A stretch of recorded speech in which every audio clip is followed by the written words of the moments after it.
신축 아파트 상황을 볼게요. 뭐 신축 아파트 거품은 둘째치고 왜 거품이냐? 개판으로 지으니까 거품인 거죠. 그런데 엄청나게 뛰었었죠. 맨날 똘똘한 채 이야기하면서 원도심 신축 아파트 선호 뚜렷하다. 아니 물론 사람들이라면 구축보다는 준신축이 좋고 준신축보다는 신축이 좋죠. 그래서 재건축 아파트가 가격이 오르는 이유는 얘가 신축이 될 것이기 때문에. 그런데 그게 정도 것이어야지. 맨날 똘똘한 채 이야기하면서 신축 아파트에 거품이 엄청나게 쌓였다. 문제는요, 이 거품 쌓인 값을 하느냐? 비가 엄청나게 왔어요? 그럼 신축 아파트면 제대로 지었으면 문제가 없어야 되는데 지하주차장 바로 침수되더라. 천장에서 물리대고. 신축인데. 특히 뭐 강남 송파 신축 아파트들 분양가 얼마나 있어요? 엄청 비싸게 받아 처먹었죠. 근데 개판으로 지었다니까요. 그런데 그 가격이 맞대요. 원자재값 올라가니까 분양가 더 올라야 된대요. 설계대로라면 물론 저런 일이 없겠죠. 모델하우스 보여주고 뭐 그 다음에 어떻게 짓겠다 하고 설명할 때 우리 아파트는요 강남 노른자 위에 있기 때문에 집값은 오를 겁니다. 하지만 지하주차장은 침수될 거고요. 바닥에 공 놓으면 공 굴러갈 거고요. 천장에 물은 조금 셀 수 있고요. 벽 부수면 저기 똥이 좀 나올 수도 있고요. 이런 식으로 이야기했겠어요? 그런 거 없죠. 아, 층간소음 이렇게 튼튼하게 짓겠습니다. 뭐 어떻게 깔끔하게 마감재는 어떻게 아름답게 해가지고 정말 살기 좋은 아파트를 만들겠습니다. 살기 좋은 아파트. 똘똘한 채인 강남의 살기 좋은 아파트, 과천의 살기 좋은 아파트, 송파의 살기 좋은 아파트가 이 모양 이 꼴로 있다. 이런 사태를 고려를 안 했겠죠. 물론 이런 사태가 자주 오진 않아요. 자주 오지 않는다고 해서 고려하지 않고 지으면은 항상 문제가 터지죠. 일본에서 맨날 지진 오진 않죠. 몇 년에 한 번씩 와요. 그럼 몇 년에 한 번 올 건데 팔 때는 나몰라라니까 내진 설계 안 해가지고 다 붕괴돼서 죽어버리면 어떡하려고. 그런 정신이 있어야 되는데 저 따위로 대충 지어도 팔리는 거예요. 비싸게 엄청나게. 왜? 집값은 계속 오르니까. 이건 내가 거주할 것으로 사는 게 아니다. 자산 가치만 뻥튀기 시켜서 여기 살고 있으면 부자 되겠지. 그런데 솔직히 툭 터놓고 말해봅시다. 강남 아파트가 집값이 비싼 이유는요, 그만큼의 자족시설이나 학군이나 그것 때문에 오르는 게 아니에요. 자산가치가 뻥튀기 하기 좋고 그 다음에 허영심이 강하기 때문이죠. 아, 나 강남 아파트 살아. 송파? 어디 뭐 분당 아파트? 내가 훨씬 더 잘 살지. 이런 허영심이 깃들어 있는 가격이다. 그런데 예를 들어서 명품을 사요? 루이비통 가방을 하나 샀다고 칩시다. 그런데 얘가 다른 가방 명품이라고 해서 비싸게 샀는데 명품 로고만 달려있지, 안에 책을 넣어놨는데 막 안에 염료 색깔에 다 물들고 열었더니 막 냄새 진짜 심각하고 지퍼 막 뜯어지고 이런 식으로 대충 만들어봐라. 명품 아니라고 욕할 거죠. 명품인데 왜 이따위로 만들었냐 하고 전화 걸어서 지읒 지읒 했을 거 아니에요. 그런데 왜 아파트는 저 따위로 지었는데도 두고 보느냐. 얘기 퍼지면 우리 아파트 가격 떨어집니다. 이런 이야기나 암암리에 돌고 있겠느냐. 정신이 미쳤다는 거예요. 이거 한번 깨지면은 제정신 돌아오고 나면은 내가 왜 그따위 정신으로 살았지? 이런 게 되는 거죠. 글로벌 금융위기 때는 그래도 나름 짱짱하게 지었을 수 있어요. 지금 너무 개판으로 짓고 있다. 그때보다 훨씬 더. 기술은 발전되고 여러 가지 했을 텐데 기술을 발전시켜가지고 하는 짓은 돈이나 더 건설사들이 뒤로 빼돌리는 정도만 됐고 그냥 원가 없애버린 다음에 그런 짓거리나 했지. 아파트를 똑바로 지었겠어요? 침수 이렇게 됐겠어요? 뉴스에 나오더만요. 어떤 빌딩 하나 방수 대비 잘 돼가지고 강남에 있는 거기는 비 안 샌다고. 상가 빌딩인데. 그렇게 지을 방법이 도리가 없어서 못 지었을까요? 아니면 그 많은 돈을 쳐받아놓고서도 여기에 또 투자를 안 했을까요? 답은 나오는 거죠. 그 다음에 층간소음도 오직 개판이죠. 층간소음 때문에 맨날 어디 뭐 윗집이랑 아랫집 막 살인나고 맨날 싸우고 이거 다 원래는 건설사 탓이에요. 건설사가 규정에 맞게 짓지 않아서. 그런데 여론은 선동하기가 참 교묘한 게 편만 잘 갈라놓으면 돼요. 보통 피해자는 아랫집 쪽이죠. 그러니까 뭐라 그래요? 댓글들 막 이런 거 달려. 아, 윗집 죽여버리고 싶다고. 윗집에서 뭐 이런 거 하는 거 보면은 진짜 칼 들고 쑤셔버리고 싶다. 뭐 이런 댓글들 달려요? 그럼 막 거기 공감하면서 달리죠. 그래서 윗집 탓이 돼버려요. 물론 심각한 층간소음은 윗집의 잘못도 크죠. 그런데 윗집의 잘못보다 더 큰 잘못은 원래 그따위로 지금 건설사의 잘못이다. 그런데 이게 건설사 탓으로 돌아가도록 여론을 잘 만들지 않고 있다. 왜? 그런 역할들을 언론이 해줘야 돼요. 근데 언론은 건설사에서 받아 처먹는 돈이 얼만데, 건설사에 인수된 언론이 몇 갠데. 그러니까 맨날 욕을 하는 거예요. 언론이 편파적이라고. 그래서 언론 이야기하면은 음모론 이야기를 하고 있대요. 음모론이라고 하기엔 저희가 기사도 검색해서 올려놓고 다 이야기하잖아요. 기사 검색해봤더니 교묘하게 다 올라가는 식으로 이야기하고 있고, 부동산 전문가들은 맨날 이해관계가 얽혀있는 전문가들만 중점적으로 나오고 있고, 증거했는데도 맨날 음모론이래요. 사후 확인제가 시행됐습니다. 잘한 건 잘했다고 해줘야 돼요. 이런 것들이 기존 정부에서 계속 도입이 됐었어야 되는데 도입이 안 됐죠. 이번 정부에서 도입이 됐어요? 그러면 이거는 윤석열 정부에서 잘한 거다. 이거는 정말 잘했다. 그래서 사후 확인제로 뭘 하겠대요? 국토교통부 장관이 지정한 검사기관에 성능 검사를 받고 통과해야 층간소음 사후 확인제를 통해서 층간소음이 심각하면은 여기 입주 못한다. 그러면요, 일단은 입주를 못하게 되면은 가장 피해보는 사람들은 입주민들이죠. 그러면 건설사들이 대충 지었던 것에 대해서 입주민들에게 보상을 해줘야 된다. 이건 당연한 거죠. 이런 것들이 따라와서 입주민들이 피해 안 입도록 만드는 그런 절차까지 보완이 된다면 이거는 굉장히 잘한 정책이 되는 거다. 그런데 맨날 건설사 징징대요. 그러면서 이 인간 나왔죠. 이 인간이 어떻게 부동산 전문가냐. 이야기하는 거 보세요. 의식을 통해 주거 문화를 형성하는 것이 원천 차단은 현실적으로 어려움이 있기 때문에. 왜? 이 인간이 지금 서민들 생각해서 집값 이야기한 적 단 한 번이라도 있어요? 근데 이 인간이 맨날 전문가라고 나와요.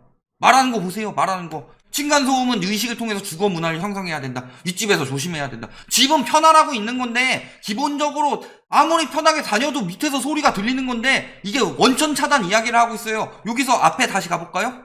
바닥 충격 기준도 강화됐다고 그랬죠. 그래서 어느 정도 충격이 왔을 때 그게 울리면은 요거는 심각한 거다. 층간소음을 문제가 있으니까 다시 지어라. 혹은 보강해라. 이거인 거고, 아니 진짜 막 위에서 사람이 바닥에 아무것도 안 깔고 유도를 한다고 해가지고 막 업어치게 하고 볼링을 친다고 해가지고 막 볼링공 굴리고 그래봐요. 그래도 소리가 안 들릴 수 없죠. 아무리 잘 지어도. 그런 것까지 잡겠다고 한 거 아니잖아요. 왜 근데 원천 차단이란 말이 왜 나오냐.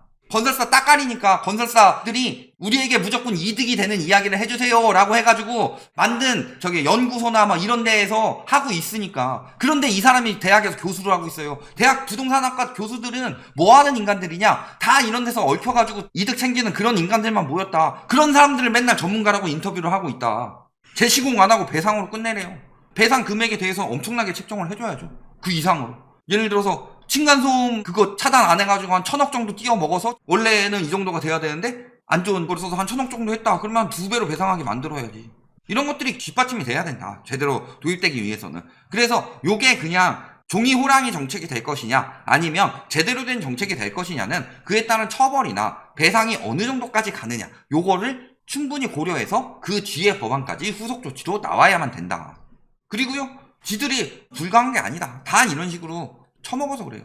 여기 볼까요? 예전에 나왔죠. 북일의 힐스. 여기 분양가 2,300억 뻥튀기. 근데 문제는 뭐예요? 로또. 엄청난 로또였어요. 평당 분양가 1,830. 그런데 가산비나 뭐 건축비 뻥튀기 시켜가지고 2,300억 벌어 처먹었다. 이게 집값 올리는 이유예요. 왜 언론에서 맨날 집값 올리고 부동산 교수란 작자들, 연구소란 작자들 나와가지고 맨날 집값은 계속 오를 겁니다. 강남 집값은 계속 오를 겁니다. 아, 이런 식으로 해가지고 막 인구 줄고 뭐 이런 거. 아, 그렇지만 강남 집값은 계속 오를 겁니다. 수요가 계속 몰리니까요. 하면서 맨날 똑같은 이야기만 하는 이유가 그럴 근거도 똑바로 되지 못하면서 근거 수요 몰리고 그냥 사람들이 심리가 뭐 그래서 오른대요. 아니 그래서 강남 집값이 뉴욕이나 도쿄보다 비싸졌는데도 강남이 더 뛰어난 도시라고 우기고 있어요. 그런 거 갖다 줘도 그런 거에 대해서 반박 하나도 안 하잖아요. 그리고 뭐 맨날 우리한테는 와가지고 말도 안 되는 논리 가지고 이야기하고 있고 말이 돼요 그게? 그걸 거품이라고 하는 거예요. 이번에 그 광주에서 아파트 왜 무너졌어요? 시멘트가 바뀌고 인건비 아끼려고 빨리빨리 시공하고 그래서 망한 거 아니에요. 받아 처먹은 돈이 얼만데. 저렇게 신축을 개판으로 짓고 있는데도 맨날 신축 오른다 투자 포럼 이거 어떤 인간들이 하겠어요. 다 저기 연관돼가지고 강의료 받아 처먹고 수수료 받아 처먹고 건설사로부터 뒷돈 받아 처먹고 하는 인간들이 열었겠지. 아니면 지가 다주택으로 엄청 사가지고 집값 오르면은 지 자산 엄청나게 늘어나는 인간들 그딴 인간들이나 했겠지. 저기서 제대로 된 분석이 있었어요? 집값 거품이라고 말하는 인간이 있었어요? 아 당연히 집값은 계속 오른다. 화폐 가치 하락으로 집값이 오른다 놓고서 물가보다 빨리 올랐다고 그러니까 그래서 집을 사야 된대요. 뭔 개소리야 이게. 말도 안 되는 말을 그렇게 궤변을 하고 있는데 사람들이 그걸 믿는 이유는 뭐 때문인지 알아요? 내가 거기서 부자가 되고 신분 상승을 할 것 같은 느낌이 드니까. 내 옆에 있는 친구는 집을 안 샀는데 나는 집을 샀어요. 2억 올랐어. 나는 2억 벌었어. 얘보다 자산 2억 많어. 난 얘보다 신분 상승을 한 것 같아 보이니까. 눈앞에 보이는 건 그렇죠. 그런데 굉장히 우스운 게 눈앞에 보이는 걸로 그렇게 해가지고 신분 상승을 한 것처럼 보이는데 위에서 봤을 때는 그런 식으로 해가지고 밑에 애들 일하는 거 다 빨아먹고 지들 이익으로 만들고 있는 거예요. 피자가 있어요? 8조각이 나왔어요. 8조각이 나왔으면은 4명이서 나눠 먹으면 어떻게 나눠 먹어야 돼요? 2조각씩 먹는 게 맞는 거잖아요. 그런데 어떤 식으로 하고 있냐? 2조각 가지고 3명이 싸우게 만들어. 그래서 나머지 1명이 6조각 처먹고 있어요. 건설사나 뭐 이익 많이 보는 데서. 그래서 요 2조각 가지고 싸우게 만들면서 1조각 몰래 더 먹고 요 3명 중에서 1명은 1조각 먹어요. 그러면은 이 1명이 1조각을 먹으면은 어떤 느낌이에요? 셋이서 2조각 나눠 먹었으면 3분의 2조각 먹는 건데 나는 한 조각 먹었으니까 나는 엄청나게 이득 보는 것 같지. 나머지 2명 못 먹고. 그렇지만 나는 이득 보는 것 같죠. 그런데 실질적으로 보면은 셋이서 나눠 먹어야 될 게 2조각에서 1조각으로 줄어든 거예요. 이렇게 싸우도록 만들어서. 그래서 더 처먹고 있는 거예요. 그 심리를 이용해서. 지금 딱 그런 거에 당해가지고 다 이렇게 가격 뻥튀기 시켜놨어요. 자산 오른 것 같죠? 그런데 그 중에서 진짜로 미실현 이익이 아니라 실현 이익을 낸 사람들이 얼마나 되냐. 여기 있는 건설사, 다주택자, 부동산 전문가라는 작자들, 언론 이런 데서 다 처먹었지. 그래서 신축 거품이 굉장히 많이 꼈죠. 왜 자꾸 신축을 부추기느냐? 신축이 부추기기 좋으니까. 궤변을 하더라도 나름 납득이 가야 될 거 아니에요. 그러니까 구축은 뭐 다 복도식이고 이런데 신축은 구조도 잘 빠졌고 커뮤니티 시설도 좋고 그 다음에 뭔가 또 스마트한 것들도 많고 거기다가 지금 새 거니까 살기 좋고 이런 이야기들 붙여가지고 그래서 신축 거품이 엄청나게 꼈다. 그런데 문제는 뭐예요? 저 거품을 살 수가 있느냐. 연간 저축 가능해. 저번에 계산했었죠. 1,500만원. 문제는 이게 평균이에요, 평균. 그런데 잘 생각해 봅시다. 저축 가능 금액은 나이를 먹을수록 올라가게 되죠. 이제 한 60대 넘어가가지고 은퇴하면 떨어지겠지만 그랬을 때 평균을 여기쯤 잡았어요. 근데 집이 필요한 사람들이 이쪽에 많을까요? 이쪽에 많을까요? 이쪽은 보통 집이 있다.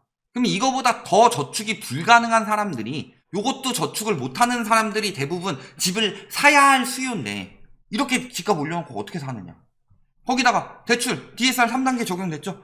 DSR이 굉장히 강력하다는 거는 소득 대비라고 그랬죠. 집값이 아무리 올라도 대출은 안 늘어난다. 물론 DSR보다 LTV가 낮은 경우가 있을 수 있죠. 고소득자라든가 그런 경우에는 물론 집값이 오르는 거에 따라서 대출이 늘어날 수는 있겠지만 적어도 집값 거품이 빠진 뒤에나 그렇게 되는 거지 지금 상황에선 그게 안 되죠. 주택담보대출을 받은 차주의 작년 말 평균 DSR이 47%가 넘어갔는데 그러니까 거래가 안 되는 이유가 그것 때문이에요. 지금 왜 거래가 안 되겠느냐. 그냥 심리가 죽어서요? 아니 돈이 없어서. 그럼 서울 아파트는 지금 어떻게 사야 돼요? 서울 아파트 돈 모아서 살 수 있는 사람 얼마나 될까요? 거의 없어요. 그럼 다 어디서 해야 돼요? 수도권에서 차익 올리고서 팔아서 와야 된다. 다주택자들 막 1억 미만 갭투기 왜 들어가느냐. 그거 팔아서 서울 아파트 살려는 사람도 있을 수 있죠. 단순히 차익만 남기려는 사람들도 있을 수 있고. 그런데 문제는 뭐예요? 요 수도권도 안 팔려. 그래서 지금 연쇄적으로 거래량 붕괴가 일어나고 있는 거죠. 그래서 과거에도 보면 어때요? 2004년 9월 건축 거품 엄청 꼈었죠. 쭉 빠졌다. 이런 데들 거품이 많이 끼고 신축이었던 데들 이런 거 생각해 보시면 어떻게 돼요? 신축 아파트가 지금 고점에서 사면 그만큼 더 위험하다는 거죠. 결론 신축 무조건 좋아요. 무조건 올라요. 왜냐면 신축이 오르는 이유는 무엇 때문이에요? 구축보다 좋으니까. 그런데요 지금 보면 어떻죠? 신축 개판으로 짓고 있는데 이런 식으로 이야기해서 어떻게 돼요? 건설사는 싸게 지어서 비싸게 팔았다. 지금도 뭐 층간소음 사후 확인제 뭐 이런 거 반대하는 인간들 보면 다 건설사 허벌나게 빨아주는 앞잡이들밖에 없다. 그런데 문제는 뭐예요? 그렇기 때문에 거품만 엄청나게 많이 꼈다. 그런데요 순서는 오히려 지방이나 구축이 먼저 빠질 수는 있지만 순서는 아니더라도 결과는 거품이 많이 오른 데가 굉장히 심각하게 빠질 수밖에 없고 신축이 그런 상황이다. 이렇게 알아두시면 되겠습니다.